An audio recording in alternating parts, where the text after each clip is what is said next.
अगर आप पवित्र आत्मा के कार्य के प्रति खुले नहीं हैं, आप कुछ भी करिए, आप वंचित होंगे। सारे लोग चमत्कार देखेंगे लेकिन आप वंचित होंगे। जब भी आप चमत्कार के माहौल में आते हैं, सर्विसेज में आते हैं, ऑलवेज रिमेंबर दिस, आपका मन खुला हुआ होना चाहिए। मैं अपने जीवन में आपको बहुत अपने अनुभव से मैं बता रहा हूँ कि अगर आपके अंदर ईगो रहेगा ना, आप कभी भी उस कार्य को प्राप्त नहीं कर पाओगे। आप देख रहे हो, बंदा आपको बोल रहे हैं, वहां पे जो खड़ा बंदा है कि मेरे कपड़े को छू, और आप कॉमनली छू रहे हैं, मुझे पता कुछ नहीं होगा। सो इन योर माइंड आपने पहले ही डिक्लेयर कर दिया कि मुझे पता कुछ नहीं होगा, छू ले ऐसा commonly, and literally nothings happen. और आपको लगता है कि ये जो दूसरे लोग गिर रहे हैं ये बेवकूफ है, और आपको समझ में नहीं आ रहा है कि आप उस आत्मिक कार्य में आप ही बेवकूफ ठहर रहे हैं। अगर आपके पास में ओपन हार्ट नहीं है, यू विल आर्ग्यू। नामान चमत्कार को प्राप्त करना चाहता था, लेकिन उसका हृदय चमत्कार के प्रति, उस एटमॉस्फेयर के प्रति खुला नहीं था। वो अब भी अपने पोजीशन से होकर बात कर रहा है। जब भी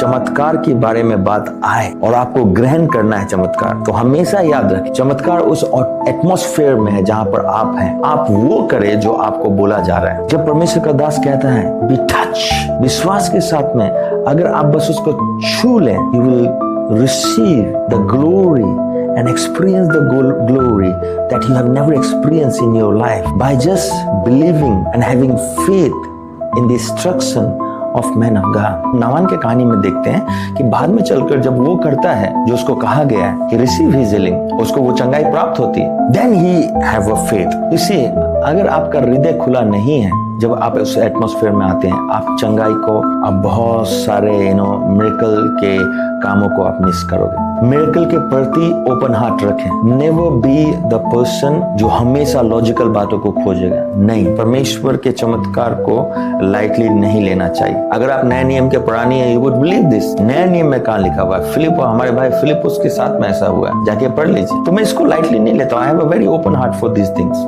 क्या है इसका मतलब? ओपन हार्ट रखने का मतलब विश्वास करना, मानना कि ये काम परमेश्वर की ओर से हो रहा है। जब आप ऐसा करते हैं तो परमेश्वर का आत्मा को मौका मिलता है आपके जीवन में काम करने का।